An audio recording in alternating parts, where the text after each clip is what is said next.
Lumen nomor 11.930, 4 April 2025.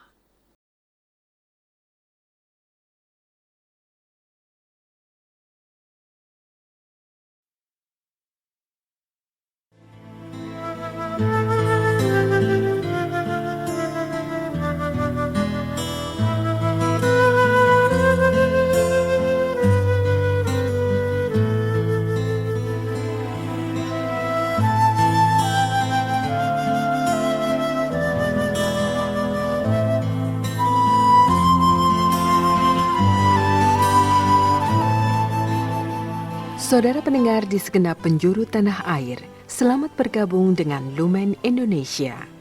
Lumen Indonesia siap melayani Anda setiap hari. Saudara terkasih, marilah kita bersatu dalam Tuhan kita Yesus Kristus yang tidak berubah dahulu, sekarang, dan selama-lamanya. Allah Sang Maha Rahim mengasihi dan menerima sebagaimana adanya kita. Allah Bapa kita di surga senantiasa bersedia menolong, menghibur, dan meneguhkan kita dalam menghadapi segala permasalahan hidup sehari-hari.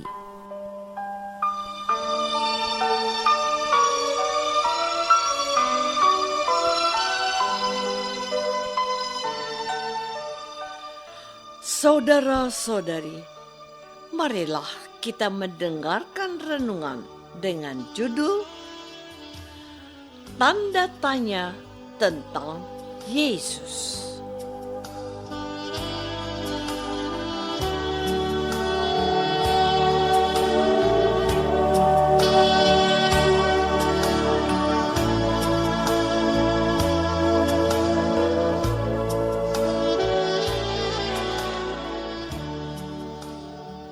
Yang berdasarkan pada Injil Yohanes bab 7 ayat 25 dan 26.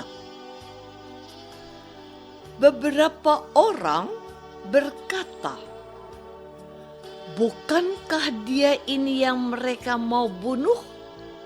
Dan lihatlah, ia berbicara dengan leluasa dan mereka tidak mengatakan apa-apa kepadanya.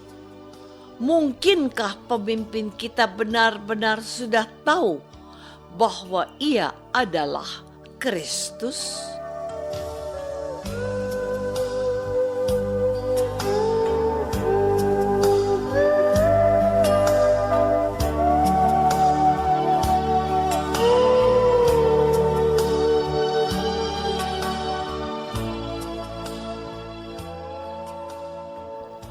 Dalam nama Bapa dan Putra dan Roh Kudus.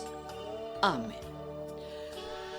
Saudara-saudari terkasih dalam nama Tuhan Yesus Kristus, masih dalam suasana untuk merenungkan peristiwa-peristiwa sedih yang kita renungkan selama masa Prapaskah.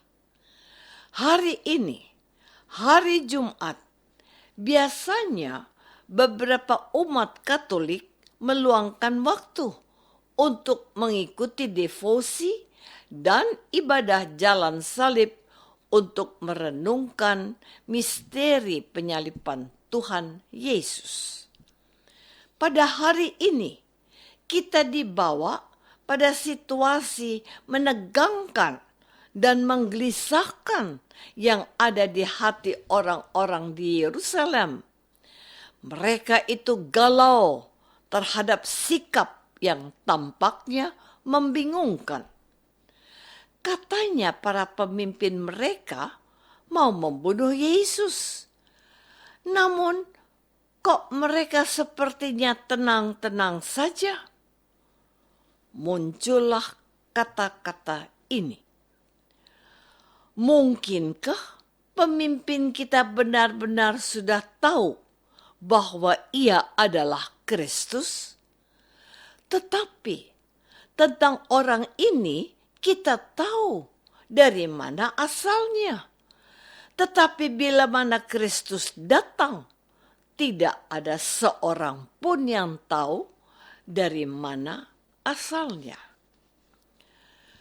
Saudara-saudari terkasih, suasana kebatinan yang ada di antara orang-orang Yahudi tampak terbelah.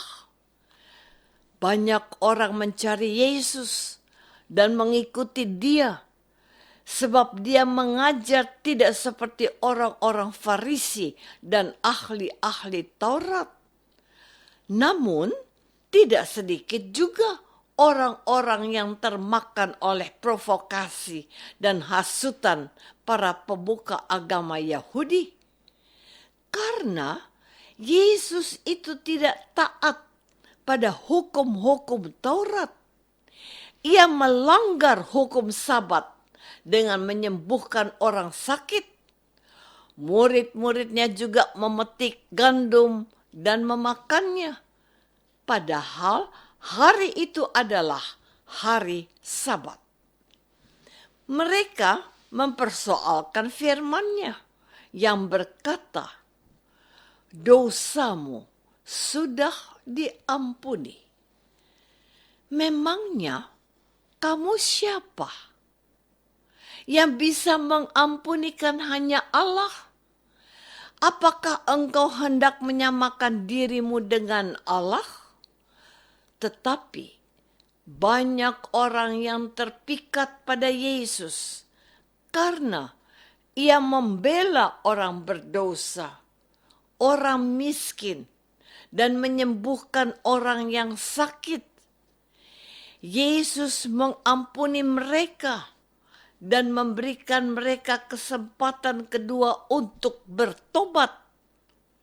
Tidak heran kalau timbul tanda tanya tentang Yesus. Mungkinkah pemimpin kita benar-benar sudah tahu bahwa Ia adalah Kristus? Saudara-saudari terkasih, pada hari ini, Jumat pertama dalam bulan ini, gereja juga merayakan hati kudus Tuhan Yesus yang mencintai orang-orang berdosa dan menghendaki semua orang mengalami kerahiman Allah, yang menghendaki semua orang bertobat dan diselamatkan. Dalam pewartaannya, Gereja Kudus menghadirkan hati yang galau dari orang-orang yang termakan hasutan para pemimpin Yahudi yang berencana untuk membunuh Yesus. Mereka melihat Yesus dengan bebas merdeka tampil di mimbar Bait Allah dan mengajar orang banyak. Tetapi pemimpin mereka sepertinya tidak melakukan apa-apa. Apa toh sebenarnya yang terjadi? Apakah mereka sudah tahu bahwa Yesus itu adalah Kristus? Bagi Yohanes Penginjil, kata Kristus yang artinya Mesias atau Dia yang diurapi merupakan pertanyaan yang sekaligus sebuah kesaksian yang harus ditanggapi oleh para penerima Injilnya. Apakah mereka mau tenggelam dalam kedegilan hati para pemimpin Yahudi atau menerima Yesus dan percaya bahwa Yesus itu adalah Kristus? Inilah yang disebut krisis yang menggelayuti hati manusia yang diombang-ambingkan oleh kata orang yang katanya tahu akan hukum Taurat dan kitab para nabi. Tetapi bukankah mereka juga tahu bahwa baik Musa maupun para nabi telah menubuatkan kedatangan Mesias yang disebut Kristus. Saudara-saudari terkasih, pada hari ini Gereja Kudus mencoba untuk berbicara kepada hatimu dan meminta engkau untuk memiliki sikap yang benar terhadap Yesus Kristus yang sudah kita terima sebagai Tuhan dan Juru Selamat dunia. Di luar sana, di dunia maya, di kehidupan nyata juga, ada saja orang yang mencoba mempertanyakan kembali tentang siapa Yesus itu. Yesus itu kan manusia biasa. Kok bisa kamu percayai dia sebagai Tuhan? Yesus itu tidak lebih dari nabi-nabi yang lain. Betapa bodohnya orang Kristen itu. Mereka menyembah manusia dan bukan menyembah Tuhan. Apakah pertanyaan dan serangan seperti ini akan juga melemahkan imanmu? Jangan ya, Dek. Ya. Iman kita kepada Yesus tidak bergantung pada kata orang yang tidak suka pada kita. Iman kita disandarkan pada cinta Yesus yang telah mengorbankan nyawanya untuk sahabat-sahabatnya, yaitu kita. Kita percaya kepada Yesus yang adalah jalan dan kebenaran dan hidup. Karena iman itu kita diberkati dan akan memperoleh hidup yang kekal bersama dengan Allah. Jangan bimbang dan jangan ragu. Ingat pertanyaan Yesus ini. Jika manusia datang kembali, apakah ia akan menemukan iman di bumi?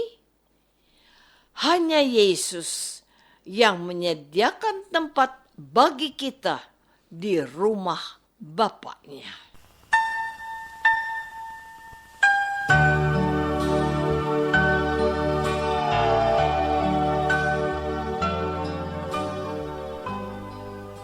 Saudara terkasih, marilah kita masuk dalam saat hening sejenak untuk meresapkan renungan yang baru saja kita dengar bersama dalam kehidupan iman kita masing-masing.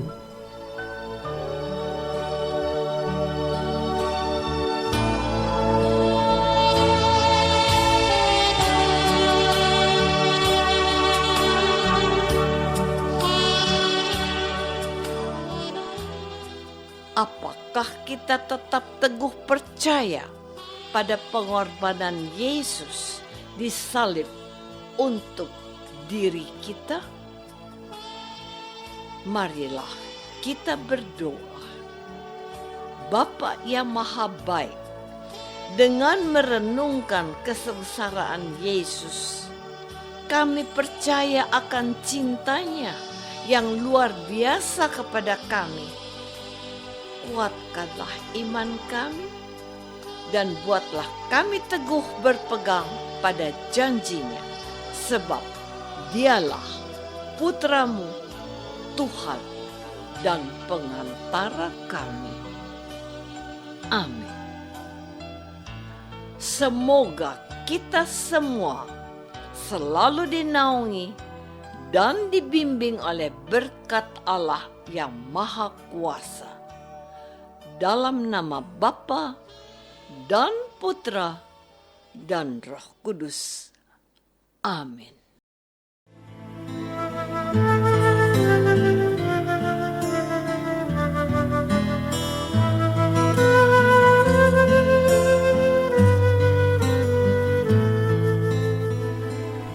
Dengan penuh kasih dan sukacita, Lumen Indonesia mengundang saudara-saudara seiman di segenap penjuru tanah air. Sekiranya ada tanggapan ataupun saran, kirimkan surat Anda ke Lumen Indonesia, Terima kasih atas perhatian Anda. Sampai berjumpa lagi dengan Lumen Indonesia pada waktu dan gelombang yang sama esok hari.